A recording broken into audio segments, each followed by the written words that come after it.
Mga kapatid, naging malapelikula itong kaganapan ngayon dito sa Senado. Nagkainitan mga tol si Senator Robin Padilla at saka si Senator Pangilinan mga tol. Panoorin natin ito at pag-usapan natin itong nangyaring session nga dito sa Senado. Kaugnay ito doon sa warrant of arrest ng ICC para kay Senator Bato, no? Samahan niyo ako mga tol. I'm just a young nigga chillin' on it. First time I seen ice was a Kakaiba po ang kaso ni Senator Trillanes at Senator De Lima sa kaso po ni Senator Bato. Dahil si Senator Bato, ang warrant po niya ay hindi galing sa Pilipinas. Ang warrant po niyan ay galing sa ibang bansa, sa isang dayuhang korte. Ito po ay malayo doon sa usapin na sila ang kustodiya po ni Senator De Lima at ni Senator Trillanes dito lang sa Pilipinas. Ito pong mangyayari kay Senator Bato ay dadalhin po sa ibang bansa. Medyo yung po pag-isipan nating mabuti. Okay, so sa mga nanonood na sa akin noon pa, nakita nyo naman na kapag si Senator Robin Padilla bumabanat mga tol, nababanatan din natin siya, lalo-lalo na pag ang pinag-uusapan West Philippine Sea. Medyo hindi ako sang-ayon, lalo na yung pagiging pro-China niya mga tol, no? Pero sa pagkakataong ito, tulad nga ng sinasabi na natin noon pa, 'di ba? Hindi rin ako sang-ayon na pakikialaman ng ating bansa ng korte ng ibang bansa. Kasi meron naman tayo rito sa Pilipinas Ganito tayo nalalagay sa kahihiyan. Bakit? Kasi yung mga tinuturing nating nagkasala dito sa ating bansa, hindi malutas dito sa ating bansa at kinakailangan pa natin ng tulong ng mga banyaga para malutas itong mga to. Ganun na natin ipinapakita yung imahe ng Pilipinas bilang napakahinang bansa. Maging yung korte natin dito walang magawa. Ganun yung sabihin natin mga kapatid, meron naman talagang kakayanan yung korte natin. Pero eto yung minimuestra na natin, eto na yung image na ipinapakita natin. Wala nang magawa yung ating korte rito kaya litisin na yan sa ibang bansa. 'Di ba? Tapos, yung mga kinauukulan naman dito sa Pilipinas, 'di ba? Sunod-sunuran naman. 'Di ba? Hindi mo alam mga tol kung talaga bang sinusunod nila kasi kailangan eto'y napagkasunduan talaga kasi humiwalay na tayo sa ICC 'di ba? O eto'y labanan din naman talaga ng politika. Ngayon baka may magsasabi sa inyo, DDS ka pala. Ew. Pro BBM ka pala. Ew. Eto mga kapatid hindi ako political affiliated ng kahit na sino man, no?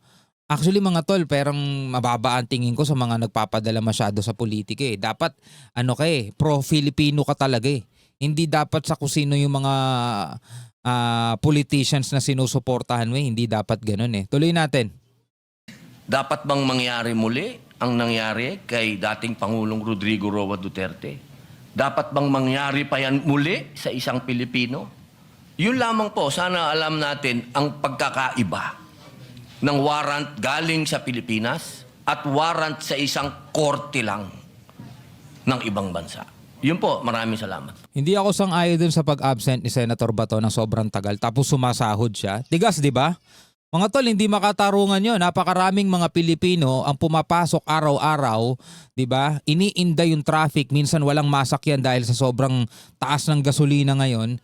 Diba? Tapos magkano lang ang kinikita, magkano lang ang sinasahod. Compare mo sa absent ng kalahating taon pero sumasahod pa rin. Tapos nung tinanong ng mga reporter, bakit ka nandirito? Siya pa yung galit mga tol. Diba? Siya pa yung galit. Hindi ako sang-ayon doon. Pero tulad nga nung sinabi natin, stand natin, bilang ako Pilipino, hindi naman din marapat mga tol na basta-basta na lang tayong isinusuko sa mga banyaga. Ano ba yun? Para naman tayong sinasakop, di ba? Naalala ninyo yung panahon ng sakupan?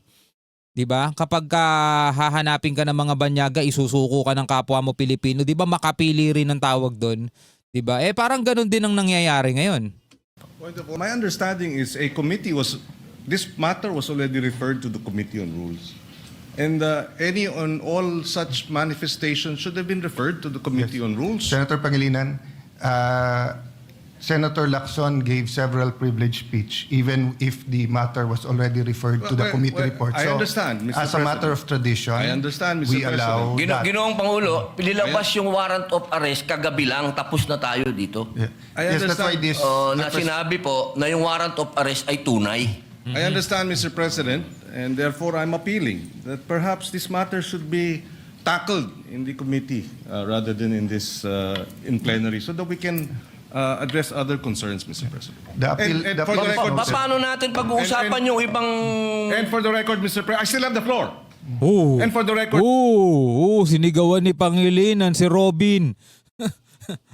Sinigawan ni... I still have the floor. Mainit mga kapatid, dito pa lang nagsisimula na agad ang init. Pag-uusapan yung ibang... and for the record, Mr. President, I still have the floor.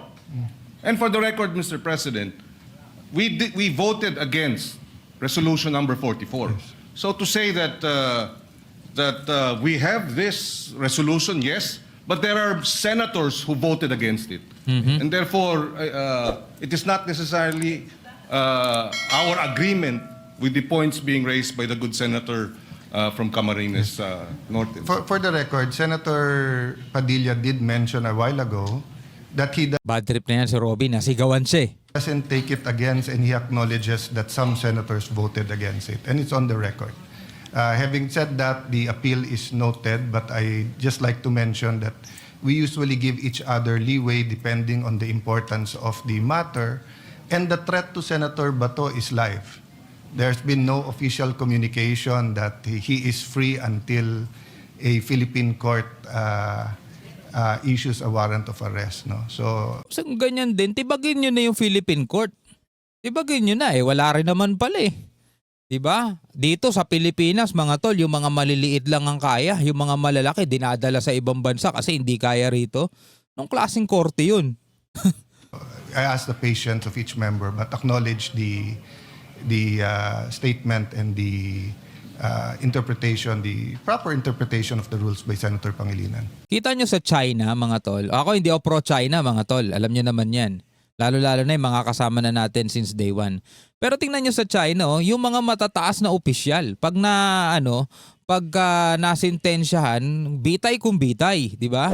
Katulad na lamang na binigyan natin ng reaction, yung dalawang ex-defense military, mga tol.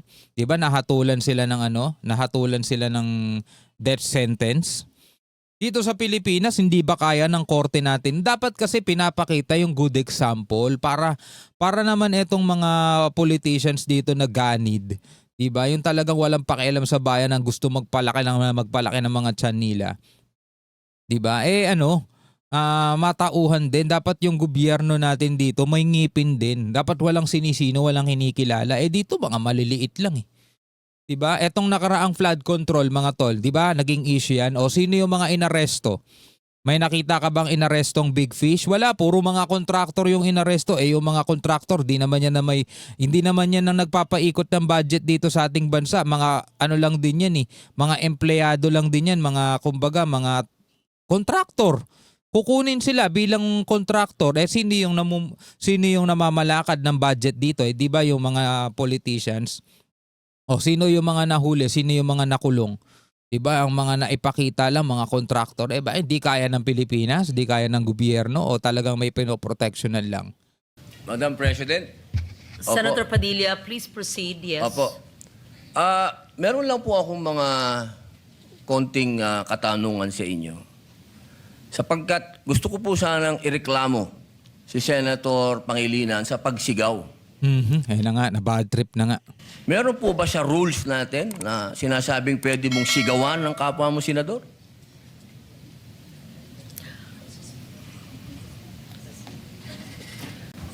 Bad trip na nga. Mr. President. Narinig ko yung malakas na boses ni Senator Kiko Pangilinan. Alam ko na si Senator Pangilinan ay dating galing sa broadcasting, baka nag-modulate.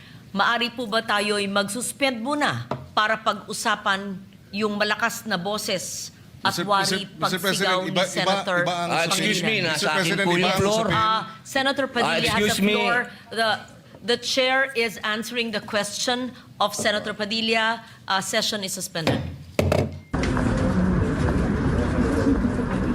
Ayan o, makikita natin dito sa video, tinatry ni Senator Pangilinan magpaka-professional. Kumbaga, senator sila mga tol, mga lingkod bayan. Pero mukhang na pinepersonal ni Senator Robin at hindi niya nagustuhan yung pagtaas ng boses. Kasi tension mga tol, mga tao di ba?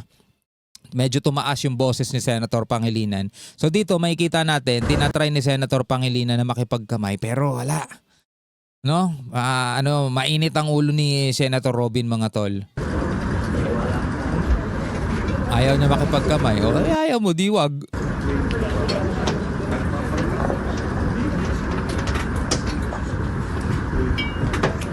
Parang bata naman si Senator Robin dito no. Pare-pareho silang senator, napagtaasan lang ng boses away agad, gusto.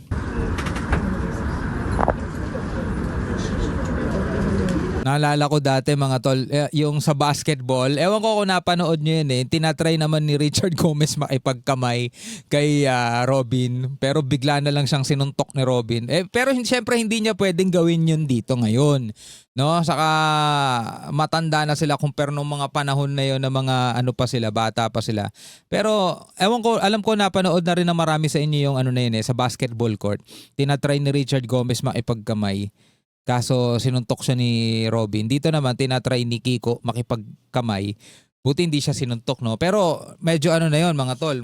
Pwedeng talaga si Robin nun. Maparusahan siya ng ethics complaint pag ginawa niya yun, di ba?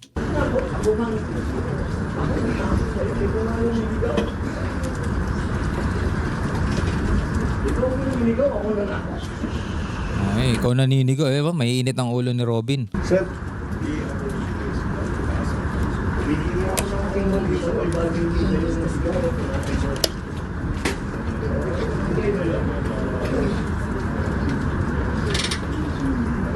existential difficulties. Wala akong sinigawan dito kahit sino po. Lahat, magalang ako sa inyo lahat.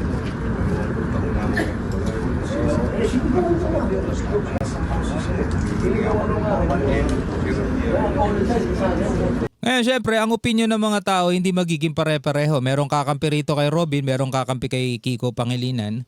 Sa tingin ba ninyo, marapat ang naging asal dito ni Senator Robin na kumbaga parang humihingi na ng paumanhin si Kiko Pangilinan at nagpapaliwanag yung pagtaas ng kanyang boses. I still have the floor kasi nagpapaliwanag siya tapos sumasabay si Robin. Kumbaga parang nagka-tension. I still have the floor. Diba? Napasigaw siyang ganun. Pero ikinasama ng loob ni Robin. At ito nga, tinatry ni Kiko na makipagkamay, makipag-ayos pero ayaw ni Senator Robin. Medyo sumama loob niya dun sa pagsigaw. Pero sorry, pero wala naman sa pulis sa akin. Kasi personal ko natin. Ano ang inyong masasabi tungkol dyan mga kapatid, no? Parang pelikula ngayon itong nasa Senate, no? Comment ka na lamang sa ibaba, no? Ito yung mula sa inquirer.net mga tol. Hanggang sa muli.